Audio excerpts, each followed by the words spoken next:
Welcome into A to Z Sports Prime Time. You guys have complained enough about how long it takes me to get on the air at night, so we thought we'd give you an early prime time and completely throw you off schedule. We are going to talk about day 2 of Titans training camp and how the defense got the better of rookie quarterback Cam Ward. We will get into the ins and outs of it. We'll tell you, or we'll talk about what we saw today at practice. If you guys were not able to attend practice for yourselves, then we'll get to, I forgot to change the graphic. It says in case you missed it, and it shouldn't. It should say bounce back, but that's fine. We'll figure it out. My image next to the red flash, which I can't remember how we came up with that name for Robert, but it was, it's probably. You were trying to embarrass me. You were trying to say that I was like the FSU ball boy. What's that guy's name? Is it the Red Flash? I think it is. I don't know what he's doing now, but he's producing A to Z Sports Prime Time is what he's doing. Either way, it's the one thing that I've said to him that I know he actually doesn't like, which delights me. Anyway, we are going to talk about what we saw at training camp today. There are a couple of different things that were notable and some things that you should want to see Cam Ward struggle with. And I'll explain what I mean by that throughout the course of this afternoon. Share the show around before we get started. Facebook, YouTube, Twitter, and Twitch. If you are interested in doing just that, we do appreciate when you do share the broadcast around. If you're hanging out on YouTube, like the show, throw a like on the video, text the link to a friend. If you want to invite another Titans fan to come in here and talk about Cam Ward and the defense and all the different things that we are able to see out there on a daily basis, we would appreciate your participation that way. More of y'all will trickle in here. I know it's a different time, so probably people are going to be a little slow to join us tonight, but that's okay. We appreciate those of you who are here and those of you who will watch this after the fact as well. But once you go ahead and get in there and share the broadcast around, we will go ahead and get rolling. Welcome into A to Z Sports Prime Time on this Thursday night, July the 24th. I'm your host, Buck Rising, and I'm proud, as always, to be presented to you by the wonderful people at TrueMav Fitness in the Gulch. Go to TrueMavFitness.com. Your first workout is free. As a Middle Tennessee resident, no workout ever recycled or repeated. TrueMav Fitness is there to help you advance your fitness goals. I'll be there tomorrow morning since we don't have training camp. Two Rivers Ford, the South's most trusted Ford dealer. They got me to and from training camp. They made Kirby's ride to and from training camp possible.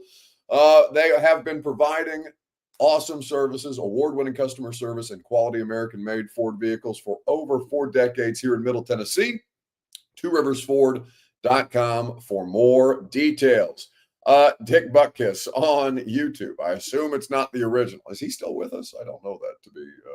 I don't know that to be a fact. I should probably fact check that before I kill him off. But either way, I'm pretty sure it's not the real one. It says, who do you think Callahan will bring in to split the reps with Ward now, since Levis is injured? And that was something that they talked about doing, something that they did actually through voluntary stuff. And then in OTAs, it was about 2-to-1 Cam, and now there's no Levis around at all because he's scheduled for surgery in 5 days from now and will undergo that shoulder surgery to try and get his career back on track, try to get him the rest and rehabilitation from a mental standpoint and a physical standpoint that he needs. So I don't think that they are planning on bringing any new quarterbacks in. I think Brandon Allen is about as backup quarterbacks can get, and Tim Boyle is just there for the vibes as far as I can tell. So I don't think you have to worry about that being a talking point anymore. But what you, I wouldn't say that you have to worry about it, but something that I know is going to be seen and something that I know is going to be talked about is the fact that Cam Ward has thrown 3 interceptions in the 2 months the offseason program, and now 2 days into training camp through his first training camp pick today. He's thrown 3 interceptions since he's been drafted by the Titans in practice. And all 3 of them have been to Cody Barton, the free agent linebacker that signed a 3-year deal to come here from the Denver Broncos, ironically enough, your week 1 opponent, coming off a career year. And this is somebody who's bounced around the NFL 7 years into his NFL career. But he kind of owns Cam Ward out there on the practice field. It's not, and Jeff Simmons and Arden Key, they're not really pass rushing right now. Like they're going up against these dudes, but they're not in pads. So it's not full go. Cody Barton in coverage kind of owns Cam Ward, at least in the early going. It's been a fun back and forth to watch, but Barton could have had 4 interceptions off Cam Ward. He dropped one today. Did get one early in the first, I think it was the first 7-on-7 throw that Cam had. And again, it's 7-on-7, but that makes it even more impressive. The Cody Barton on a Cam Ward miss just flies through the air, plucks it out of the sky, comes down with it, and gets the defense rolling on a day where the defense was far more effective than the offense was. So the question I'm going to ask you is this: on Facebook, YouTube, Twitter, and on Twitch in the comment section, if you would like to participate there, with the Titans defense, what's the biggest unknown on the Titans defense right now? Let me know on Facebook, YouTube, Twitter, and Twitch. We'll talk about it together right after I remind you that your Two Rivers Ford Take is presented by the aforementioned South's most trusted Ford dealer. That's Two Rivers Ford. Quality American-made Ford vehicles, award-winning customer service is what they offer. Employee pricing for everyone is also what Two Rivers Ford does, because they want to make sure you enjoy the car buying process. They want to make sure that you get exactly what you're looking for your family's budget and for your needs. Go to Two Rivers Ford in Mount Juliet or online at tworiversford.com for more details today. What is the biggest unknown on the Titans defense right now? Ricky Anthony says of Cam Ward, what did you expect? He always had an interceptions decisions problem. You've never watched this person play football, is what that comment reads to me. He's never had an interceptions or decision problem. I can pull up how many career interceptions Cam Ward has thrown. And for some reason, people like to, let me go to CFB stats really quick, and I'll tell you just exactly how many interceptions in his career, much less year by year, that Cam Ward has thrown. But that to me just screams the fact that you didn't watch that player play. He's never had an overwhelming turnover problem. Now, he'll do some shit that you think will cause a turnover, and one of those no, yes type of moments, right? Because he'll stress you out with the way that he goes about doing this, some of this off-schedule stuff, but he doesn't actually put the ball in harm's way that way. Cam Ward was number 1 at Miami. Where is alphabetically here on CFB stats? There he is. Cam Ward last year threw 7 interceptions. In 2023, Cam Ward also threw 7 interceptions. In 2022, his first year at Wazoo, we don't have his incarnate stats on CFB stats because they're not Division I. His highest interception total was his first year playing Division I football, 23 touchdowns to 9 picks. I mean, he's not like he still had 3,200 plus passing yards and was averaging 6.5 yards per attempt. Like, are you just saying shit? Like, I'm confused. I don't understand how you could come away with that. Cam Ward had 39 touchdowns to 7 interceptions and 172.25 rating last year and 9.5 yards per attempt. So I'm not sure what your assessment is based on other than you just making shit up. But yeah, what I expect is who Cam Ward has always been, which is there are going to be some plays where it looks like the ball might be in harm's way. And maybe he gets picked off in the NFL more than he did in college. Certainly it would be understandable for a rookie to have that issue. But I think you are, Derek West says it correctly, I think you're like perceiving a bigger turnover problem because you watch him play and he does some spectacular things that wouldn't work for a lot of quarterbacks, but he made them work at the collegiate level. Now, will those things continue to work at the NFL level? We have no idea, but let's not act like Cam Ward has an interception or a decision-making problem. That was the last guy. That was the guy who had a league lead. Well, he's tied for the league lead with 18 individual turnovers in Will Levis. Not all picks, but still. So the Titans defense, what's the biggest unknown on the Titans defense right now as you talk about the different pieces and parts? The biggest unknown is L'Jarius Sneed, right? Even though I think we're in a better spot with Sneed than we have been, because now that we know that it's a knee cleanup that's sidelining him and not an extension or an elongation of the thigh injury that cost him all of last season. If the thigh injury is done and we're just talking about cleaning, a knee scope, which is something that's fairly common for him with his condition, and he's got a management plan specifically for that, well, then we do know a little bit more about L'Jarius Sneed than we did at the end of last season, because at least we know how to deal with the knee situation. Or at least they and he knows how to deal with the knee situation. The thigh injury threw them both for a curveball last year and cost them an entire season. I don't know if he'll ever be best corner in the league type of material again with the Titans, but you feel okay about Sneed. You just would like to see him out there, as Callahan said, sooner rather than later. And they do feel confident in the idea that they will see him sooner rather than later. The second on that list is probably how good the pass rush is going to be. They did bring in Jihad Ward after we did primetime last night. It was late in the evening when Jihad Ward, the transaction was officially announced that he was signing with the Titans. And he replaces Lorenzo Carter, and they also waived Keandre Coburn, a defensive tackle, a nose tackle, to bring Ward onto the roster. Jihad Ward, not Cam Ward. But with that, we are still not super confident in the Titans' ability to affect the quarterback from the edge. They're going to have to collapse the pocket, essentially, as opposed to just winning one-on-one Myles Garrett or TJ Watt style. They're going to have to rely on the interior guys and these bigger bodies that they've added in Draymond Jones and Ward, who's 6'5", 260 plus, to just basically cave the pocket in on some of these quarterbacks and hope that those pressures can translate into sacks more often than not, or at least somebody can clean up on the edges if they do collapse the pocket that way.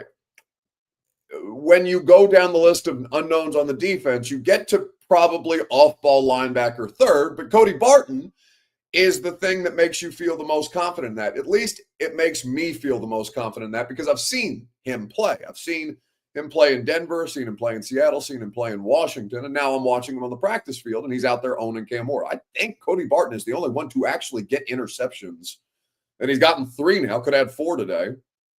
But I'm pretty sure that Cody Barton is the only one who's actually picked off Cam Ward in a Titans practice setting. And I'm not just talking about the 2 days of training camp. I'm talking about the entire month and a half of the offseason program where they're still running 7-on-7 and at least some light team drills, not contact, obviously, not a lot of contact whatsoever. Joshua says, heard Big Jeff hit 18 miles per hour today during a chase down.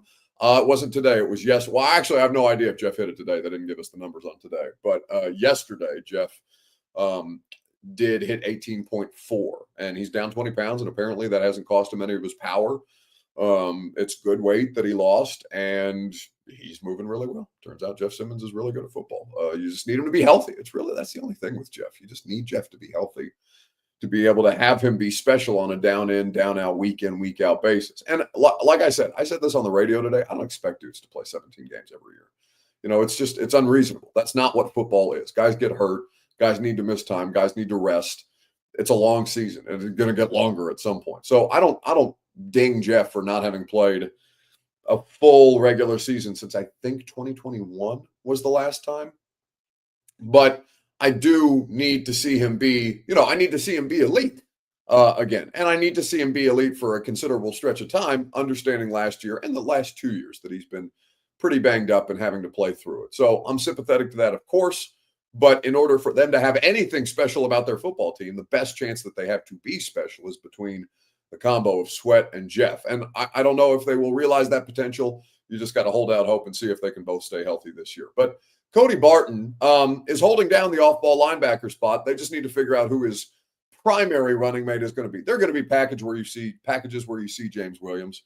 There's going to be moments when Cedric Gray is out on the field.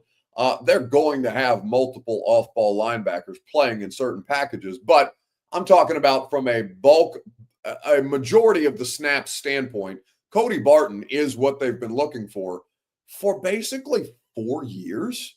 They have had 28 different players come in to try and nail down the off-ball linebacker spot since John Robinson got fired in November of 22. I guess it's not quite 4 years, 3.5. Almost 3 full seasons, though, which is nuts. You don't think about that being such a problem area for them. You think about wide receiver, you think about offensive line, and they have had arguably more struggles figuring out who the hell is going to be a starting linebacker in this defense. Kenneth Murray didn't last. I mean, he did last a year. I guess he didn't fully play a year because he got hurt and they put him on IR. But Kenneth Murray was only here for a season, and that didn't go well. David Long and Jayon Brown, those guys they looked like they had promise. And David Long did leave here on a better note than Jayon did when Jayon went to the Raiders. But even David Long and Jayon Brown are both under 30 and out of the league already. It's crazy. Absolutely crazy. They have tried a couple of different things at that position. And Cody Barton feels like the thing, again, provided he's healthy, that is going to at least bring some stability to that spot. And right now, he's got Cam Ward figured out when it comes to coverage situations. This is Cody Barton today after practice, courtesy of Jim Wyatt at TennesseeTitans.com. Yeah, it was a good day. I mean, it's good to compete back and forth, but I don't know. We had a talk yesterday as a defense, and we felt like we weren't dominant enough on the first day. And so I think as a group, a collective group, we decided, this day's got to be something that we got to make that emphasis as a group win, and take it one rep at a time, one play at a time. And then that collectively will just add up, into a day's win, I guess you could say, But yeah, today felt like it was a good day. There's always things to improve and always things to correct, obviously, but, a good foundation to build upon. Is that 3 of Cam? You had 2 in the offseason and then first one today? Yeah. Are you letting him know that? Yeah, no, I did not, because I'm worried about that. 2 plays later, I dropped one. Yeah, that's true. But, no, it's just good to compete. And those kind of mistakes, they happen, but it's good to have him in camp early for him to learn from them, okay? And, we'll talk later when the time comes in the locker room about what I was seeing, what he was seeing, and how we can correct that going forward. And the sign that you're in a position to make plays like that, is that kind of a sign that you're kind of up to speed in this defense and feeling good about how things are going? Yeah, I feel great in this defense. Yeah. The way Coach calls it, it lets you play fast, and I feel like that's an attribute of mine, and just it's a lot of fun. Cody, you mentioned. So that is Cody Barton, the journeyman. I think it's fair to call him a journeyman. He's been on 4 teams in 7 years, but here he's got a 3-year deal, and I think that stability, that peace of mind, it's lending itself to him playing with a high level of confidence in camp and helping other players on the defense. They need somebody. And it's not that Kenneth Murray wasn't doing this, but Kenneth Murray's biggest issue was eye discipline. Kenneth Murray, you could get out of position, super athlete, but sometimes he'd move too fast in one direction and get put out of place. And gap integrity and eye discipline are 2 of the most important things that a linebacker has. So Kenneth Murray can fly around. He's a better athlete than just about anybody on the field, but you can get him out of position because he'll over pursue. Barton is a converted safety, like James Williams. Cody Barton they converted him from safety to linebacker while he was still in college, though. That was not a transition that he made at the NFL level. When he was at Utah, they moved him from safety to off-ball linebacker, and coverage is the thing that Cody Barton does the best. And now, at least in Denver's defense, he was able to be surrounded by much better pieces and parts, so he could play at the highest level of his career. The Titans signed him coming off a career year, $7 million a year. It's not chump change. So it's about, I think it's a little less than what Murray was making. I can't remember what Kenneth Murray's contract was off the top of my head. But they need somebody to, 1, give them stability so that they don't have to think about both off-ball linebacker spots on any given week. And 2, help bring the young guys along in a way that's going to, in a way that he has unique experience too. He understands the process that James Williams is going to have to go through as a converted safety to linebacker. Otis Reese, the same. They have is that all of them that they have that are converted safety linebacker types? I think that's it, that there's 3 of them in the Titans off-ball linebacker room, but still, you understand my meaning. Cody Barton is something that you need to hold up for an extended period of time. You need that guy to provide consistency to the defense. Though Kenneth Murray was like I said, a higher level athlete, that doesn't make him a better football player. And I think that they have upgraded the football player side of things. Whether or not Cody Barton is going to thrive the way that he did in Denver, because the Titans defense is not the Broncos defense. Broncos defense has significantly more horsepower up front and also in the secondary. They've got the reigning defensive player of the year. So it's a much different conversation. But as they try and elevate that unit, Cody Barton has to bring some things along with him. Jack Longley says that Amari Burney was also a safety linebacker, but he played both at Florida. Okay, so, similarity, like Kevin Winston is going to play in the box. He's a safety, but he's going to see some snaps that are technically have him as a linebacker. Derek West says, so are we rotating or are we running him into the ground? Who are you talking about? You talking about Barton or are you talking about James Williams? I mean, you're going to have guys who take the bulk of the snaps. You're going to have guys that play in rotation. Like, even if Cedric Gray doesn't win a starting job, Cedric Gray's going to play, right? And they also have to contribute on special teams. But, I mean, running him into the ground, I don't know. He's like I said, I don't expect anybody to play 17 regular season NFL games. That's way too much football. The human body, football is bad for the body anyway, much less 17 games. Like, you got to be freakish to be, or just lucky to last that long. So if he plays 14 out of 17, that makes me feel better than not. Kenneth Murray got shut down later in the year, got put on IR later in the year, but still, I want as much of Cody Barton on the field as humanly possible, provided that it doesn't put him in a bad spot. Joshua says, how's Femi looking today? I heard he was very active yesterday, even did some dropbacks and coverage. Well, yeah, he's the opposite. He's a former off-ball linebacker. So it's like he didn't start playing pass rusher until, halfway through his final year at UCLA. So, yeah, I mean, they should be dropping him into coverage. That's the kind of skill set. That's the kind of versatility. That shouldn't be a surprise. That should be what he's better at right now as he continues to try and learn pass rush moves to give himself a little more diversity as to how he can beat offensive tackles. But he looks fine. He's active. He's engaged. He's loud. Communicates really well. We had him on the radio show yesterday. I thoroughly enjoyed. I'm looking forward to getting to know all these rookies. We had 2 rookies in the last couple of days. We had Alec today and Femi yesterday. Alec Iamaner, the rookie wide receiver. But yeah, I mean, I've got no expectation that Femi Oladejo is going to turn into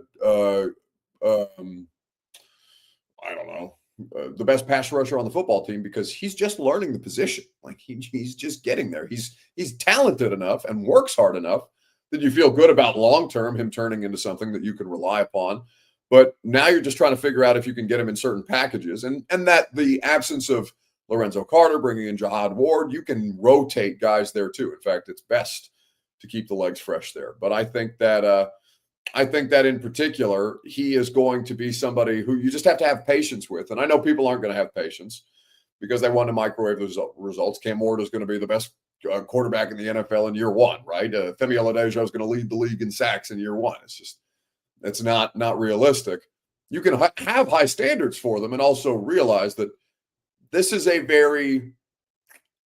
long play of a draft class. What I mean by that is, I think that these will, for the most part, I don't know if every one of them is going to hit, but if 70% of the draft class turns into viable starters by their 3rd year, then you feel pretty good about the foundation of what you can build upon by raising the talent floor of the roster the way that they've been trying to do year over year over year. So I think that with Femi, nothing wrong with optimism. Nothing wrong with being excited about him, but you also do have to be realistic about what he's being asked to do.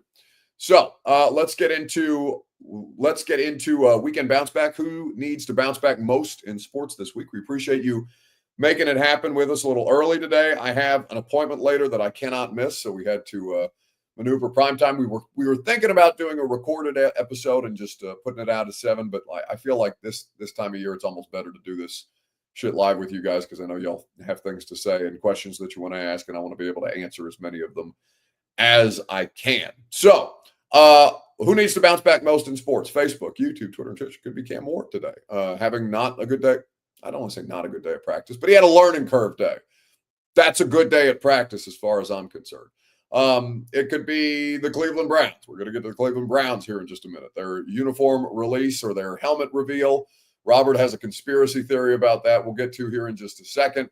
Who needs to bounce back most in sports? Oh, Derek West says Stephon Diggs almost lost a puppy at camp. I guess they had like an adoption.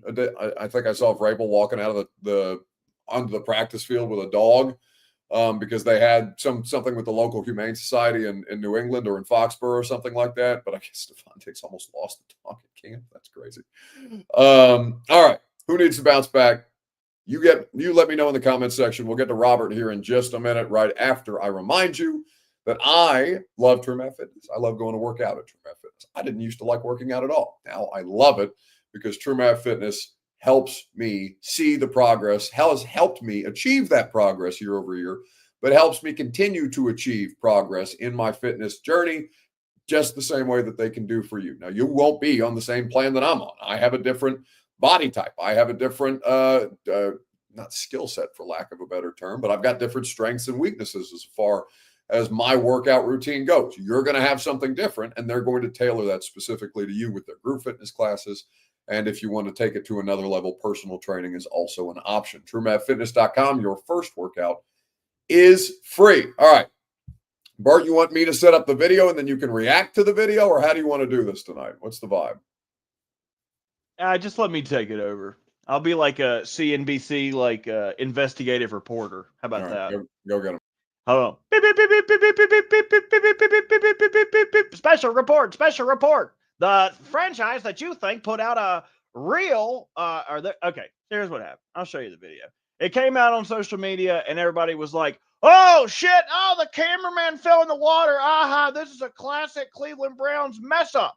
They couldn't even get a good cameraman. Aha, here was the original clip that came out yesterday. So you see right side, the cameraman with that straight up mom pose. Oh, he fell in the water. From that angle, I bought it too. Hook, line, and sinker. I thought that he was just inept. You know, I work with plenty of people like that around football teams. So I figured that, hell, that's very probable a dude like that exists. Until the new angles came out today. And I said, hell, I've already seen this video from one angle and I enjoyed it. Why not another one? So I watched it.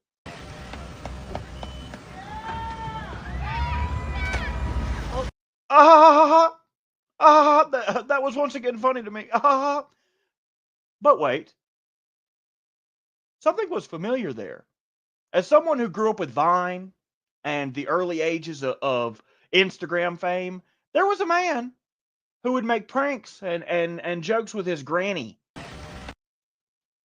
That granny standing right there next to that inflatable dude wipe. She's better known as Granny. Back to the video. Oh. What name, pray tell, is on the back of that jersey before he takes a fateful step off the edge? Is that Ross? It couldn't be Ross Smith and Granny. There's no way that Ross Smith and Granny would pull something like this and try to pull the wool over your guys' eyes. Oh, I have your attention. Oh, do I have your attention? Because straight out the nursing home is trying to pull a big, fast one on the rest of you guys. You think this whole thing is staged? Yes. Ross, 8. Granny, 99. Her age. With the dude wipes. There's even an angle of this video from his phone. If he really fell in the water, the whole shebang was set up. They're using Granny and also Ross, sponsored by Dude Wipes. I bet we will see an Instagram / viral. Ooh, look at that neck. Flopper. LeBron level flop. He got all of you. Say, he really sold it. Watch the right leg kick when he goes in. Watch the right leg kick. Oh, well, he throws the leg to make it look like he's reaching for his next step. What? It was good. It was good. Okay. It would have gotten, so you may have sold me on your conspiracy theory. I have not seen a single person on the internet offer that theory. Do you know why? Because all of the people that are reputable about this have never seen Ross and Granny. Yeah, no, I haven't. Hit him with the shoulders. Do you remember her? She is funny. I think he's the mastermind behind it, so I will give him funny credit as well. He is be a woman. It couldn't be a woman. I said Granny was cool. So now y'all are in the know. Now, when y'all go to work and somebody's like, oh, did you see the stupid ass Cleveland Browns? It's like, actually, the even more stupid ass Cleveland Browns try to trick you because it's fake. I'm proud of you.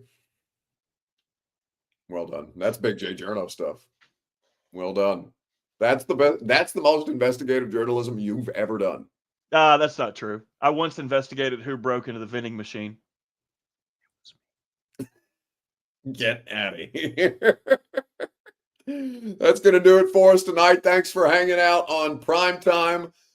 We will not have a live stream on Friday well, actually, I don't know what Austin and Easton may have planned for Saturday. I'm not going to have anything live streamed until Sunday night for you guys, where we will react to the Saturday stadium practice. If you're going to the stadium practice and you guys say hi while you're out there, obviously we'll be roaming around. I know Lucas is doing a lot of different stuff with Titans Radio that day too, for them to get ready for the debut of the new broadcast team. Well, I guess, yeah, it's a new broadcast team. They got a few new pieces and parts there to iron out. So hope that you guys enjoy yourself. Stay cool, wear sunscreen, make sure you hydrate. It's going to be ungodly hot out there at Nissan Stadium.